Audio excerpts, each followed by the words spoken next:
আসসালামু আলাইকুম। খান টিভি সংবাদে সবাইকে জানাই স্বাগত। সাথে আছি আমি মোহাম্মদ ইয়াসিন খান।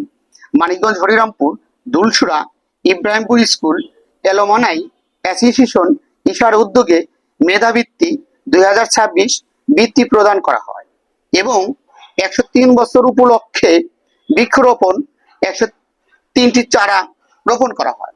এ সময় উপস্থিত ছিলেন ইশার সভাপতি ডক্টর মোহাম্মদ হায়দার আলী মিয়া, সহসভাপতি মোহাম্মদ আওলাদ খান, সাধারণ সম্পাদক হান্নান মৃধা, স্কুলের সাবেক প্রধান শিক্ষক শেখ আহমদ হোসেন স্যার, বর্তমান প্রধান শিক্ষক আলতাফ হোসেন স্যার, দুলসুরা ইউনিয়নের chairman Zayed Khan, Ibrahimpur high school বন্ধু ক্রিকেট উৎসবের আহ্বায়ক ফারুক অদুদ খান, স্কুলের অ্যাডহক কমিটির সভাপতি মাসুম সহ আরো উপস্থিত ছিলেন আশরাফ হোসেন, আনোয়ার হোসেন, আসগর আলী বিশ্বাস, জসিমউদ্দিন স্বপন, আব্দুল রাজ্জাক, সিরাজুল ইসলাম, শেখ কাউসার, ইলিয়াস খান, জসিমউদ্দিন স্বপন, নিজাম খান, মনিরুজ্জামান মনির, আবুল হোসেন, বিল্লাল খান, মোহাম্মদ রফিক সহ স্কুলের বর্তমান ও প্রাক্তন শিক্ষক ছাত্রছাত্রী উপস্থিত ছিলেন।